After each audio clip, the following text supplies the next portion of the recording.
안녕하세요. 무비리치를 진행하고 있는 송우진 감독입니다. 안녕하세요. 무비리치를 진행하고 있는 김혜린 작가입니다. 저희가 처음으로 다큐멘터리 영화를 가져왔습니다. 우리가 전 세계에서 유일한 분단 국가잖아요. 네. 남과 북이 대치하고 있고 우리 동포들이 북에서 살고 있는데 네. 북한이 여러 가지 경제적인 면으로 어려워지면서부터 탈북자들이 늘어나기 시작했어요. 근데 탈북을 안전하게 하면 저희 나라로 오거나 아니면 뭐 제3국으로 가기도 하는데 잘못하면 죽을 수도 있고 목숨 걸고 하는 그런 여정이 이번 영화에 담겨 있습니다. 제목은 Beyond Utopia.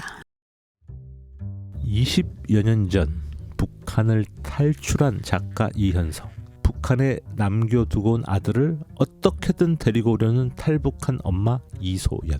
어린 자매부터 할머니까지 목숨을 걸고 국경을 넘어 탈출하려는 5명의 일가족. 낙원이라고 믿었던 땅을 떠나 자유를 향한 이들의 탈출을 헌신적으로 돕는 김서은 목사. 거짓의 유토피아 북한에서 자행되고 있는 인권의 실태를 여과없이 그대로 보여줍니다. 그래서 고향을 버릴 수밖에 없었던 이들의 위험한 여정과 탈출을 추적합니다. 전 세계가 분노한 탈북 인권 다큐멘터리 영화 비욘드 유토피아였습니다. 이 영화도 언론 배급 시사회에서 보고 너무 감명을 많이 받아서 우리 스태프들과 나누면서 소개를 드렸고 이 영화를 하게 됐습니다. 여태까지 탈북자를 소재로 한 다큐멘터리나 또는 극영화가 있었는데 제 사견입니다마는 그런 소재로 한 영화 중에선 최고의 작품성을 지닌 영화라고 할 수 있고 미국 선댄스 영화제는 세계에서 가장 유명한 독립영화제입니다. 네. 가장 권위가 있고 거기서 관객상을 받았다. 예, 그러면 굉장히 대중적이란 또 의미도 있거든요. 네. 그리고 미국 아카데미 영화제에 그 다큐멘터리 부분의 후보에도 올랐었습니다. 예, 그래서 여러 가지 면으로 작품성과 대중성을 인정받는 다큐멘터리 영화라고 할 수 있고요. 저도 놀란 게 이런 여정을 어떻게 다 담을 수 있었지? 그런 생각도 있고 북한의 실상에 대해서 이야기하는 것들도 많습니다. 그래서 꼭 대한민국 국민이라면 필수적으로 봐야 되는 영화 아닌가? 그런 생각을 해봤습니다. 동의합니다. 그리고 사실 제가 이제 작년 그리고 이제 며칠 후에 이 영화에 나오는 그 여정 중에 일부를 제가 가게 됩니다. 그래서 또 그 시기에 맞춰서 이 영화가 나와서 너무 감사한 마음도 있습니다. 근데 여기 이제 스토리 중에 네. 이제 탈북을 도우시는 분이 있어요. 네. 김성은 목사님이라고. 근데 그분이 북한 장교와 중국에서 사역을 할 때 만나가지고 그분과 결혼을 해요. 그래서 이분을 탈북시키는 게 처음이었어요. 그래서 어떻게 경로를 찾아야 되느냐. 그래서 여러 경로 만주 쪽, 몽골 쪽도 찾고 막 그런데 결국은 이제 라오스나 이런 쪽 공사국가 쪽으로 와서 중국을 거쳐서 그 다음에 가장 안전한 태국으로 메콩강을 따라 내려오는 그런 경로입니다. 그런데 이분이 같이 탈북을 돕다가 당신 아들이 너무 힘들어 토하다가 그게 기도로 넘어가는 바람에 사망을 하게 됩니다. 그래서 이 영화에서도 나오지만 당신의 아들이 미랄로 쓰시는 것 같다. 그러면서 지금까지 1000명 정도의 탈북자들을 이렇게 인도한 그런 분인데 그리고 또 이런 일들을 하다가 허리도 완전히 디스크도 다치고 무릎도 다치고 목도 다치고 정상이 아니세요. 근데 이분이 그 탈북 경로를 같이 밀림을 막 12시간씩 더 인도를 하세요. 맞아요. 근데 이 탈북에 성공한 사람들은 이제 메콩에 내려서 태국에 이제 수용소로 옮기게 돼서 거기서부터 이제 자유를 얻게 됐는데 이분은 12시간을 또 다시 돌아가야 돼. 갈 경로로. 때는 뺑뺑이 안 돌리고 3시간 만에 가겠죠. 그래도 너무 어쨌든, 진짜. 예. 그래서 어떻게 이렇게 몸도 편찮으신데 1000명이나 그리고 이 영화 이제 말미에 또 이제 막 전화들이 엄청 와요. 이제 탈북을 도와달라는 그런 요청의 전화들이 오는데 끊이지 않고 일을 하십니다. 그래서 생각난 말씀이 있어서 찾아왔습니다. 네, 이제 읽어볼까요? 네. 그 주인이 이르되 잘하였도다. 착하고 충성된 종아. 내가 적은 일에 충성하였음에 내가 많은 것을 내게 맡기리니 내 주인의 즐거움에 참여할지어다 하고. 마태복음 25장 21절 말씀입니다. 아멘. 아멘. 이게 말씀만으로 딱 보면 내가 적은 일에 충성하였음에, 그러니까는 그 부인을 탈북시킨 거, 그런 다음에 많은 것을 맡긴대. 근데 1000명까지 더 맡기시면 어떡해?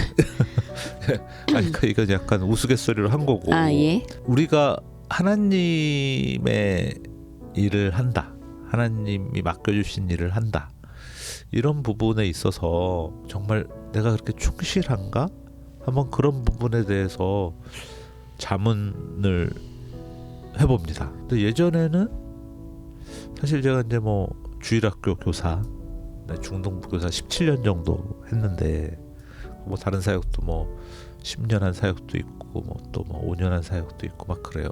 근데 그게 이제 횟수가 중요한 게 아니고 내가 어떤 마음을 가지고 하느냐가 정말 중요한 것 같거든요. 그리고 그런 부분들은 사실 언젠가 열매로 나타나거든요. 요즘에는 이제 뭐 교회를 이렇게 옮겼기 때문에 주일학교 사역이나 이런 걸 하고 있진 않지만 어쨌든 옛날에 비해서는 좀 덜 충성하지 않나 뭐 이런 생각도 가끔 들고, 하나님께서는 어쨌든 우리가 충실하고 성실하고 충성되면 많이 맡기신다.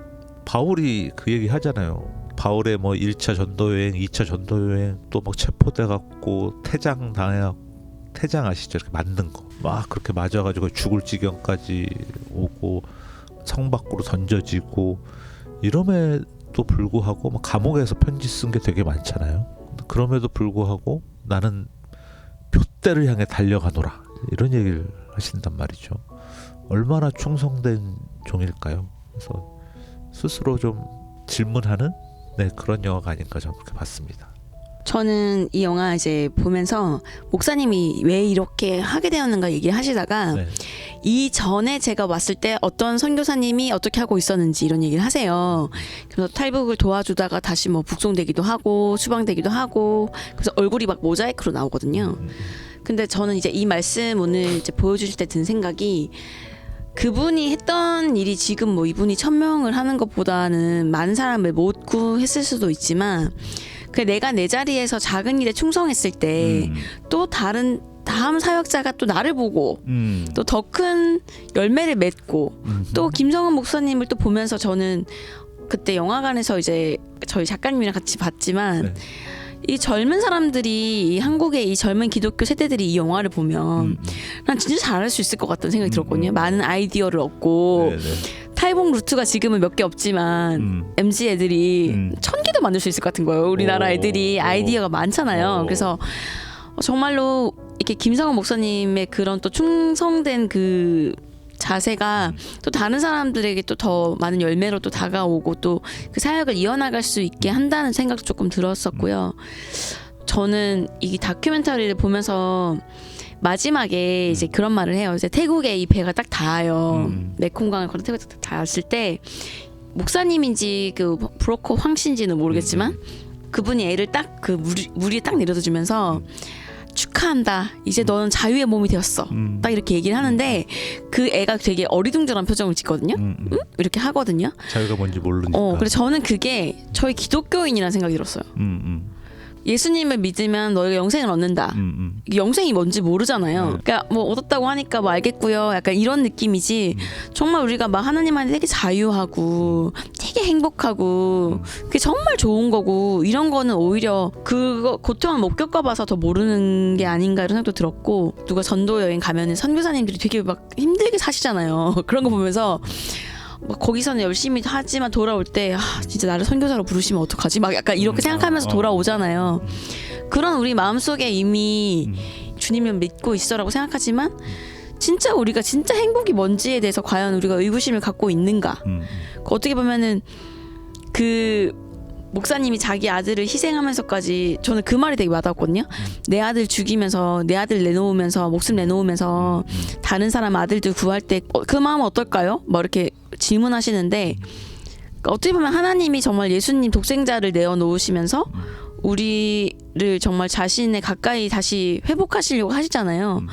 그때 그런 마음이 뭘까?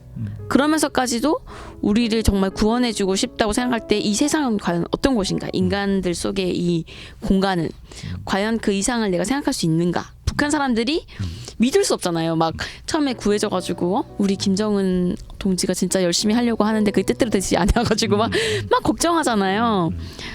그런 것들이 되게 내 안에 되게 여전히 되게 많이 있구나. 그리고 이거는 비욘드 유토피아라는 게 어떻게 보면은 나야말로 제 하나님을 믿고 예수님을 믿어서 이 죽어서 다음에 있는 이 비욘드를 생각할 때 내가 이거 이상을 생각할 수 있을까? 약간 오히려 그런 질문이 들었거든요. 저는 작년에 태국에 갔을 때 그 메콩강 그쪽에 이제 이 영화에서도 보면 그 메콩강에 딱 내리면 여기서 무조건 체포될 거야. 체포돼야 돼. 체포돼야 돼. 그러잖아요. 왜냐하면 그래야 안전한 수용소로 가서 거기서부터 이제 대기하면서 우리 한국인 선교사분들이 와가지고 이제 성경도 가르치고 말씀도 가르치고 몇 개월 동안 거기서 한 다음에 그쪽에서 한국으로 가겠다 또는 미국을 가겠다 원하는 곳에 이제 보내드린단 말이에요. 근데 체포하는 경찰 출신의 은퇴한 분을 만났어요. 근데 그분이 은퇴했는데도 불구하고 매일 거길 나가본다는 거야. 하루도 안 빼놓고. 안 체포될까봐 도와주려고. 체포당한 게. 네.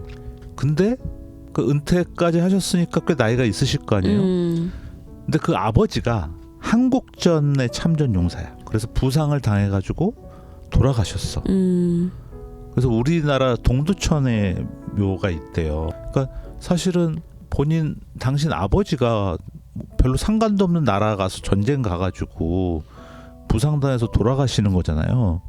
이분이 그 일을 계속 지금도 하고 있고 또 암까지 걸렸는데 치료를 받으면서 그 일을 하고 있다. 근데 거기서 끝나지 않고 딸이 있어요.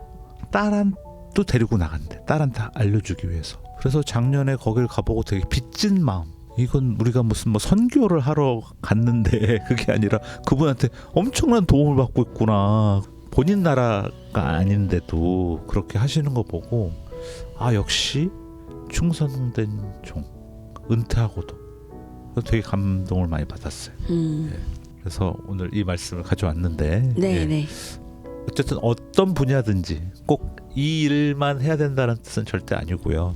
우리가 하고 있는 일 중에서 하나님이 나한테 맡겨주셨다고 생각하는 일들을 충성된 종으로 죽을 때까지 바울이 말한 것처럼 죽을 때까지요? 표대가 있는 것을 향해서 달려갔으면 좋겠습니다. 오늘 여기까지 하고요. 네네. 다음 주에 또 좋은 영화로 만나뵐 것을 약속드리면서 인사드리겠습니다. 안녕.